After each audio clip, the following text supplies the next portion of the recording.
Hello दोस्तों। तो आज मैं फिर आपके बीच में ज्योग्राफी का नेक्स्ट पार्ट लेकर आया हूँ जो कि संबंधित है भारत के प्राकृतिक प्रदेश। इससे पहले हमने आपको बता दिया था कि का भारत के भूगर्भिक संरचना पढ़ाए थे हमने पहले इससे, और उससे पहले हमने एक वीडियो और डाला था जो भारत के सामान्य संरचना के बारे में कि भारत का भौगोलिक परिचय कराए थे। तो आप अगर वो देखना चाहते हैं तो मेरे प्लेलिस्ट में जाके ज्योग्राफी के चैनल में ज्योग्राफी वाले पार्ट में जाके देख सकते हैं। तो चलिए आज हम लेक्चर 3 करते हैं। भारत के प्राकृतिक प्रदेश के बारे में जानेंगे कि भारत को किस किस प्रदेश में बांटा गया और उसकी क्या विशेषताएं हैं। तो भारत के जो प्राकृतिक प्रदेश है दोस्तों, ये निम्नलिखित में है। पहले भारत के उत्तर में एक विशाल हिमालय है, जिस हिमालय को क्या किया गया है कि 3 पार्ट में बांटा गया है। भारत में के उत्तर में विशाल हिमालय है, वो हिमालय होगा, उसमें एक ट्रांस हिमालय है, फिर पूर्वांचल हिमालय है, वो बढ़ गया। अब ये जो हिमालय है दोस्तों, ये हिमालय जो है दोस्तों, इसको भी 3 हिस्सा है। इसका 3 हिमाद्रिक, हिमाचल और शिवालिक। हिमाद्रिक, हिमाचल और शिवालिक जो ये 3 हिमालय का सबसे ऊपरी पार्ट है। और ट्रांस हिमालय के 3 पार्ट है, एक होगा जास्कर, फिर लद्दाख, फिर काराकोरम। फिर से देखते हैं दोस्तों, ये जो ट्रांस हिमालय है इसका भी 3 पार्ट में रखा गया है। तो इसमें होगा जास्कर श्रेणी के पर्वत, लद्दाख श्रेणी के पर्वत और काराकोरम श्रेणी के पर्वत आएंगे। तो पूर्वांचल हिमालय है, इसमें ये किधर पड़ेगा? पूर्वांचल पूर्वी भाग उधर पड़ेगा, 7 सिस्टर की तरफ दोस्तों ये। तो इसमें कौन कौन सी पहाड़ी आएगी पूर्वांचल में? तो मिसमी है, गोरो है, पटकाई बूम है, मिनी है, जयंतिया होगा। ये सब किस में आएगा दोस्तों? ये पूर्वांचल के भाग जो भारत का है, असम, मेघालय, नागालैंड के साइड जो ये पर्वत है वो पूर्वांचल हिमालय का ही पार्ट है, बट वो है पूर्वांचल हिमालय में। तो हमने इसको अभी डिस्क्राइब कर रहे दोस्तों कि ये हमारे भारत में पूर्व हिमालय कौन कौन सी चीज़ है। अब जब पर्वत के बारे में हम जान चुके कि हमारे पर्वत हिमालय है, हिमालय के में 3 है, वो उसमें अंदर जाके 3 है, तो ठीक है वो पार्ट गया। अब भारत में हिमालय के बाद पड़ता है विशाल मैदान। उत्तर का विशाल मैदान जो था दोस्तों, गंगा नदी के द्वारा और ब्रह्मपुत्र नदियों के द्वारा जो विकसित किया गया मैदान क्षेत्र है, उसे बोला जाता है भारत के उत्तरी मैदान। इसमें कौन कौन सा होगा? सिंधु नदी के द्वारा जो विकसित किया गया, गंगा नदी के द्वारा और ब्रह्मपुत्र नदियों के द्वारा जो मैदान का क्षेत्रफल को विकसित किया गया, उसे बोलेंगे भारत के विशाल उत्तरी मैदान। जब उत्तरी मैदान हिमाल पर्वत जान गए, उत्तर में पर्वत है विशाल, फिर उत्तरी मैदान हो गया दोस्तों। तो अब नीचे चलते हैं, तो अब प्रायद्वीपीय पर्वत, भारत के प्रायद्वीपीय पर्वत जो पठार है, जो निचले प्रायद्वीपीय भारत में, उसमें के 2 प्रकार के, एक मध्य उच्च भूमि होगा, एक दक्कन पठार होगा। तो मध्य उच्च भूमि में होगा मलबा का पठार और छोटा नागपुर का पठार। ये जो मध्य उच्च हुआ प्रायद्वीपीय भारत में दोस्तों, इसमें होगा मलबा का पठार और दूसरा होगा छोटा नागपुर का पठार। एक इसका पार्ट है दक्कन का पठार। दक्कन में कौन होगा? पूर्वी घाट आएगा और पश्चिमी घाट आएगा। दक्कन किसको बोलेंगे हम लोग? पूर्वी घाट को और पश्चिमी घाट को। हम इसे सभी जाकर पढ़ेंगे डीप में, जो कि परीक्षा की दृष्टि से बहुत इंपॉर्टेंट है। कोई भी एग्जाम में क्वेश्चन पूछना है तो यहाँ से आना है। तो चलिए दोस्तों, अब हम देखते हैं 3 चीज़ हमने क्लियर कर लिया, हिमालय, विशाल मैदान और प्रायद्वीपीय भारत के पठार। अब जानते हैं भारत में और क्या क्या चीज़ है। तो भारत में रेगिस्तान भी है दोस्तों, आपको पता होगा राजस्थान में बहुत बड़ा थार का रेगिस्तान है, वो भी भारत का क्षेत्र है, उसे भी हम डिस्क्राइब करेंगे। फिर है तटीय मैदान। तट में जो समुद्री किनारे में मैदान बना है दोस्तों नदियों के द्वारा, उसे हम क्या बोलेंगे? तटीय मैदान। तो तटीय मैदान जो भारत हो इस प्रकार का है, एक मैदान इस छोर पे होगा, एक मैदान इस छोर पे होगा। तो इस वाले छोर को कौन बोलेंगे? पश्चिमी तटीय मैदान, इस वाले छोर को पूर्वी तटीय मैदान। तो पूर्वी तटीय मैदान में है दोस्तों 3, पूर्वी तटीय मैदान हो गया दोस्तों ये, और ये पश्चिमी तटीय मैदान। तो पश्चिम तट जो मैदान है उधर बहने वाली मुख्य नदियाँ नर्मदा और ताप्ती है, जो एक समानांतर बहती है। आपसे क्वेश्चन पूछ सकता है कि पश्चिम की ओर बहने वाली दो प्रमुख नदी कौन सी है भारत की, नर्मदा और ताप्ती है। ये एस्चुअरी बनाती। ऐसे भी पूछ सकता है दोस्तों क्वेश्चन कि ऐसी कौन सी नदी है जो एस्चुअरी बनाती थी, ये नर्मदा और ताप्ती है। ठीक, और फिर पूरब की तरफ जो नदियाँ गिरती है, और पूर्वी तट में कहलाया गया। पूरब में कौन गिरती है, महानदी, कृष्णा, कावेरी, गोदावरी, ये सब कहाँ गिरती है, पूर्वी भाग में गिरता है दोस्तों। इसके द्वारा जो मैदान विकसित किया जाएगा उसको बोले तटीय मैदान, क्योंकि ये तट पर विकसित मैदान हो रहा है। और हमने भारत के बारे में सभी चीज़ जान गए। अब बचा है भारत में कुछ द्वीपें हैं, तो द्वीप में भी जानेंगे दोस्त। द्वीप कहाँ कहाँ है, अंडमान द्वीप जान रहे हैं और लक्षद्वीप जान रहे हैं। तो हम लोग इसे पूरे डीपली से पढ़ेंगे। भारत को जितना पार्ट में तोड़ना था हमने तोड़ दिया। अब एक एक पार्ट के बारे में जानेंगे। भारत को धरातल में अत्यधिक विविधता पाई जाती है। भारत की भूमि जो है दोस्तों, उसकी धरातल में बहुत अधिक विविधता पाई जाती है। कहीं पर पहाड़ है, कहीं पर पठार, कहीं नदी, कहीं गड्ढा, कहीं पर सपाट मैदान है, तो कहीं पर प्राचीन पर्वत पठार। इसीलिए इसे विविधता वाला देश कहा जाता है। आपको जो क्वेश्चन पूछता है दोस्तों, अनेक विविधताओं में एकता, ये देखिए इसमें क्या है। अगर पूछे हमें पूछ दे कोई कि भूगोल के आधार पे बताओ, ज्योग्राफी के आधार पे बताइए कि भारत में विविधता पाई जाती है, तो हम कैसे डिस्क्राइब करेंगे। हम बताएंगे उसको कि भारत की धरातल में अत्यधिक विविधता पाई जाती है। वो तो कहीं पर बहुत ऊंचे पर्वत है, कहीं पठार है, कहीं नदी है जो सालों भर बहती है, कहीं सूखी नदी है, कहीं गड्ढा, कहीं सपाट मैदान है, कहीं रेगिस्तान का बालू वाला क्षेत्र। तो इस कारण बहुत विविधता पाई जाती भारत में, इसीलिए भारत को कहा जाता है विविधता वाला देश।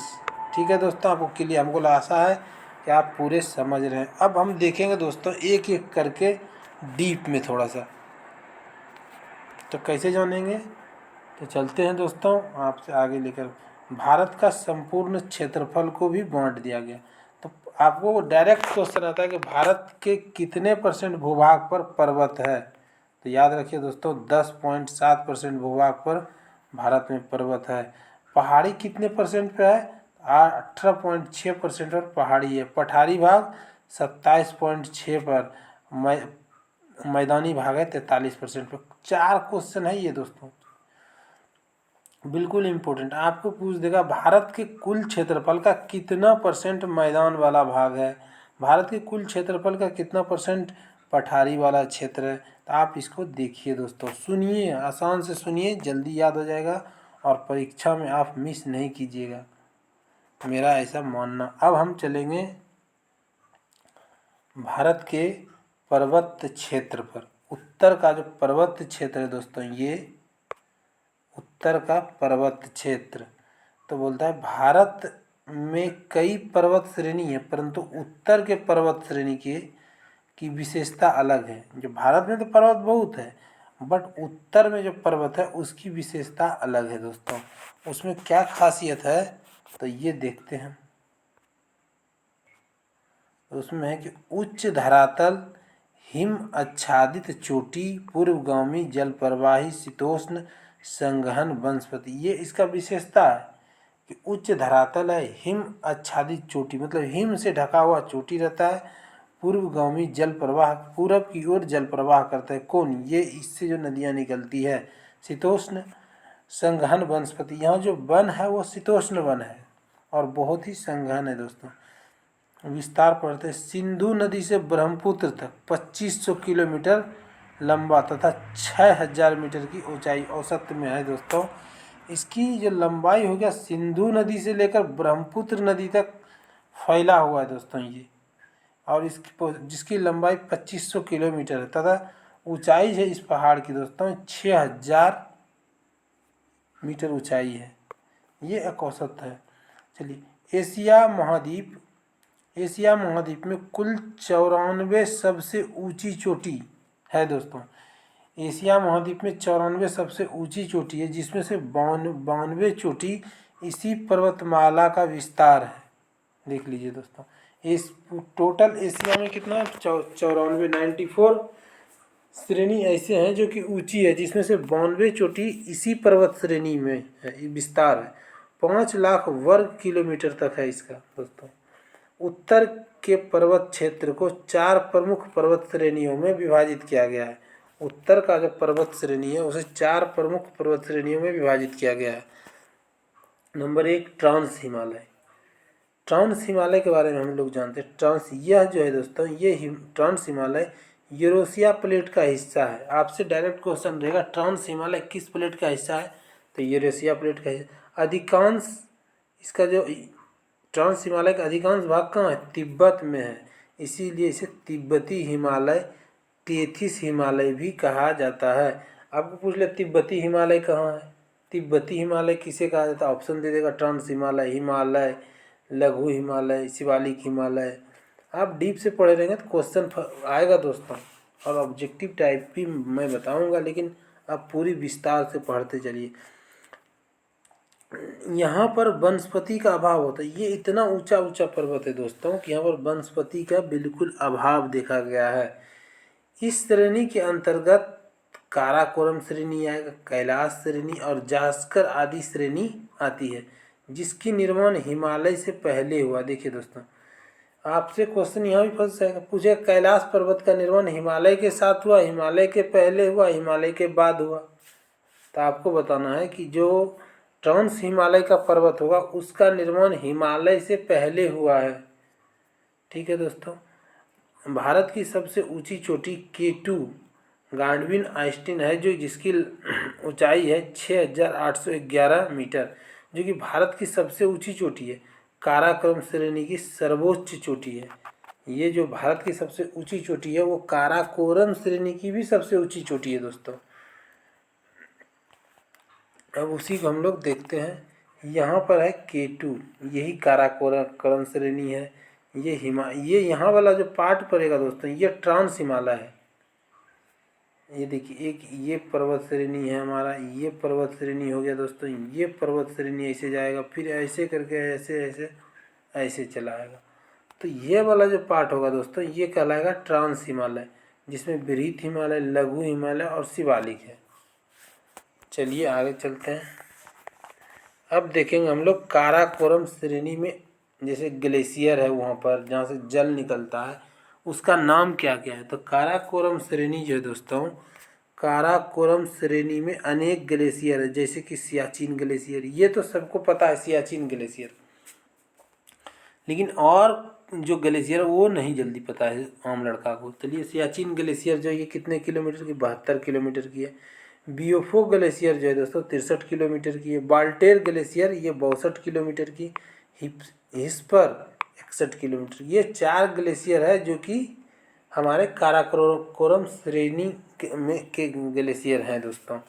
तब इससे निकलती है, इसी ग्लेशियर से नदियाँ निकलती है और भारत, पाकिस्तान या चीन में प्रवाहित होती है, ग्लेशियर से ही निकलती है। तो अब देखते हैं हम लोग दोस्तों कि यहाँ से विश्व की सबसे ऊंची, देखिए दोस्तों, विश्व की सबसे ऊंची ढाल वाली चोटी जो है राका पोसी। ये कितना अच्छा क्वेश्चन हो गया, पूछ दे विश्व की सबसे ऊंची ढाल वाली पर्वत कौन है, तो उसका नाम है राका पोसी, जो लद्दाख श्रेणी की सबसे ऊंची चोटी है। लद्दाख श्रेणी की सबसे ऊंची चोटी कौन है, राका पोसी। नेक्स्ट है दोस्तों, पश्चिम में यह श्रेणी पामीर की गांठ से मिलती है, जबकि दक्षिण में पूरब की ओर यह कैलाश श्रेणी के रूप में विकसित है।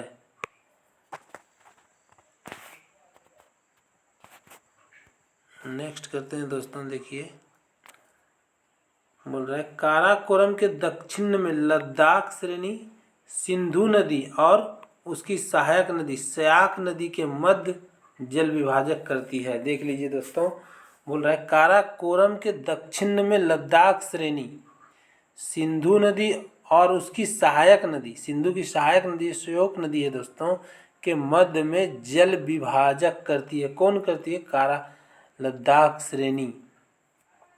दुनिया का सबसे ऊंचा जो युद्ध स्थल है ये सियाचिन, ये काराकोरम श्रेणी में है, जो जिसका कितना एरिया विवादित है, 2600 किलोमीटर स्क्वायर विवादित एरिया, जहाँ का औसत तापमान होता है -20 डिग्री और सर्दियों में औसत तापमान -50 डिग्री, फिर भी हम भारतीय वीर के माँ सैन्य पुत्र जो इनकी हम भारतीय माँ की रक्षा करती है। नमन है ऐसे भारतीय वीर पुत्रों को। तो चलते हैं दोस्तों, अब इसकी ऊंचाई जानते हैं, जिसकी औसत ऊंचाई है 29,029 है दोस्तों। Mount Everest 20,000, Siachen glacier 12,756, Amarnath 12,000, wells camp. अब इसके बारे में हम लोग थोड़ा सा डीप करेंगे दोस्तों, थोड़ा सा और जाएंगे, देखेंगे। ट्रांस हिमालय का निर्माण अपसादी चट्टान से हुआ है। ट्रांस हिमालय का निर्माण किससे हुआ? अपसादी चट्टान से हुआ। यहाँ पर टारसियारी युगों से लेकर कैम्ब्रियन युग का चट्टान पाए जाते। कहाँ पर? ट्रांस हिमालय में दोस्तों टारसियारी युग से कैम्ब्रियन युग तक की चट्टान मिलती है। सतलज सिंधु तथा ब्रह्मपुत्र का उद्गम स्थान है। ट्रांस हिमालय जो है सतलज, सिंधु और ब्रह्मपुत्र का उद्गम स्थल है। याद रखिए दोस्तों, याद रखिएगा, ये सब बहुत हॉट पॉइंट है।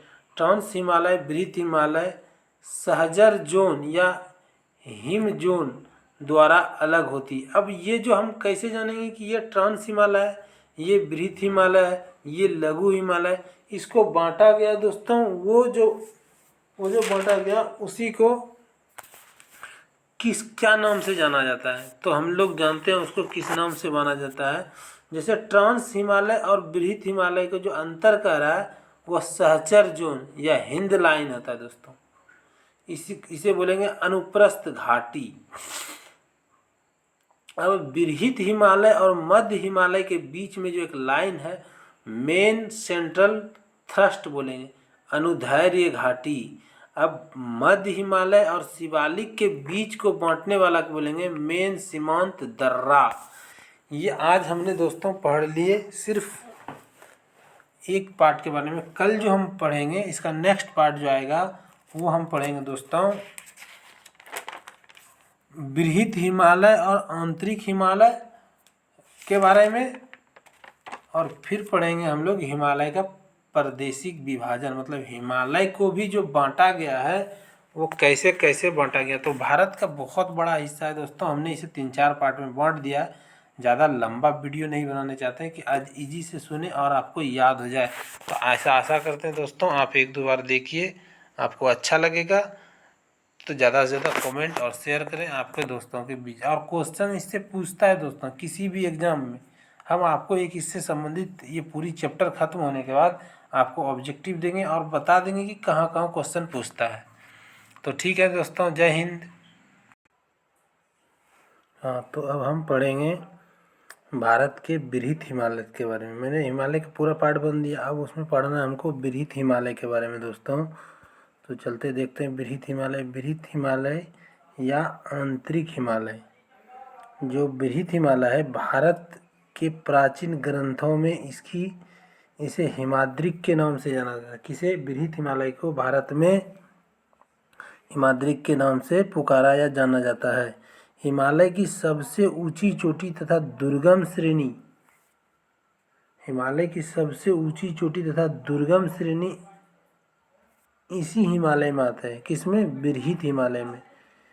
यह हिमालय जो बृहत हिमालय होता है दोस्तों सदा हिम आच्छादित, मतलब हिम से ढका हुआ रहता है। ये नेक्स्ट है, आंतरिक हिस्सा आर्सेनिक चट्टान तथा ग्रेनाइट और नीस शिफ्ट से बना होता है। ये जो इसका आंतरिक हिस्सा है दोस्तों ये ग्रेनाइट चट्टान या शिफ्ट चट्टान से बना हुआ है। कुछ हिस्सा क्रियान्वित अपसादी शैलों से निर्मित है। बृहत हिमालय के जो कुछ हिस्सा है वो क्रियान्वित अपसादी शैल से बना है और बाकी हिस्सा जो ग्रेनाइट नीस से बना है। बृहत हिमालय की औसत ऊंचाई है दोस्तों 6100 मीटर। बृहत हिमालय की औसत ऊंचाई 6100 मीटर है। ये जो बृहत हिमालय का विस्तार देखा गया दोस्तों, विस्तार है वो नागा पर्वत से लेकर नामचा बरुआ पर्वत तक है। नागा पर्वत से लेके नामचा बरुआ पर्वत तक है। हम देखेंगे दोस्तों इसको कि ये जो है कहाँ से फैला हुआ है। इधर ये जो भारत का नक्शा है दोस्तों, ये हो गया हमारा इंडिया, ऐसे ऐसे करके यहाँ से ऐसे जाके ऐसे ऐसे फैला हुआ है।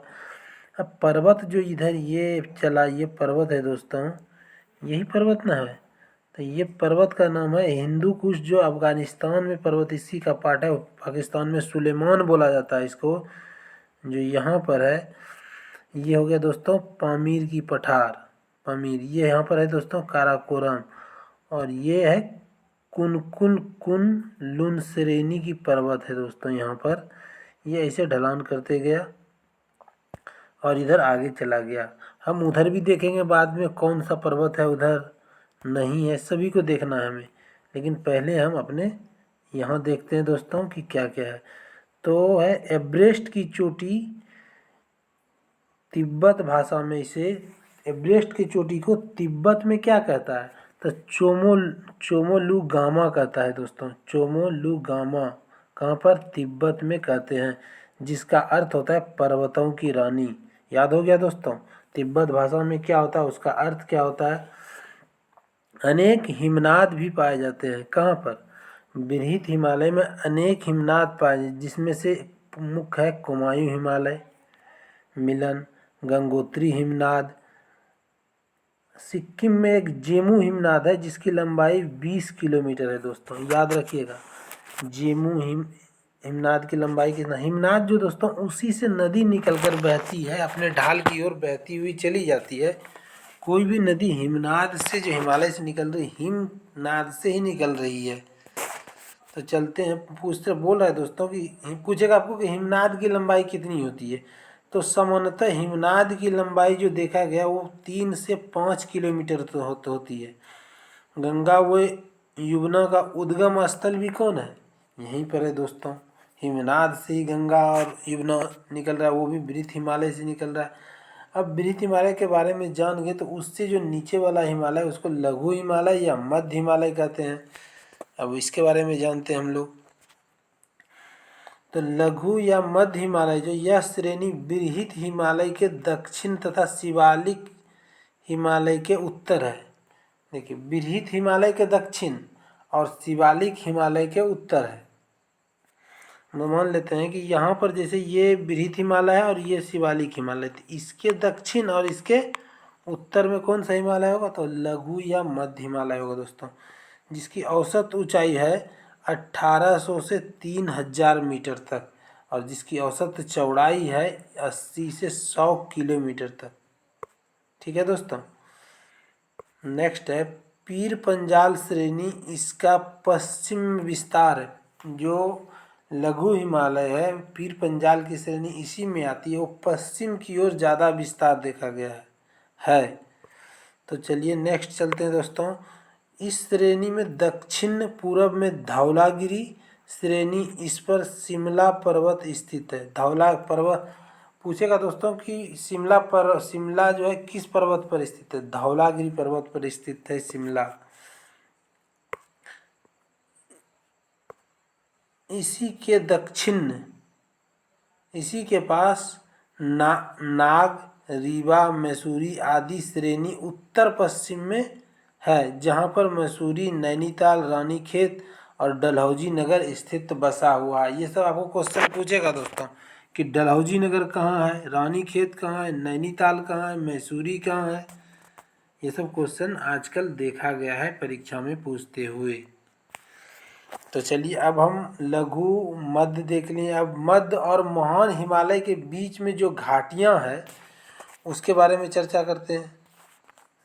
तो उसके बारे में चर्चा करेंगे। मध्य हिमालय जो है दोस्तों, मध्य व महान हिमालय के बीच में घाटी स्थित है। तो वो कौन सा घाटी है देखते हैं। पश्चिम में कश्मीर घाटी पीर पंजाल व महान हिमालय के बीच है। देखिए दोस्तों, पश्चिम में कश्मीर घाटी और पीर पंजाल जो है वो महान हिमालय के बीच में स्थित है, और पूरब में नेपाल की काठमांडू घाटी में स्थित है। पूरब में नेपाल की काठमांडू घाटी स्थित है। इन श्रेणियों में अनेक घाटियाँ, बोल रहे दोस्तों, इन श्रेणियों में अनेक घाटियाँ हिमाचल प्रदेश के कांगड़ा घाटी धौलाधर श्रेणी में से है। यह जो ब्यास नदी तक है दोस्तों, तथा कल्लू घाटी रावी नदी के ऊपरी भाग में स्थित है। ये देखिए, आप पूछ लेगा दोस्तों कल्लू घाटी किस नदी के ऊपर में है, तो कल्लू घाटी रीवा नदी के ऊपर में स्थित है। अब नेक्स्ट है दोस्तों मध्य एवं शिवालिक के बीच में मेन सीमांत दरार घाटी है। मध्य हिमालय और शिवालिक हिमालय के बीच में जो जगह होगा उसे क्या कहते थे, मेन सीमांत दरार घाटी पाई जाती है, जो पंजाब से असम तक फैली हुई है।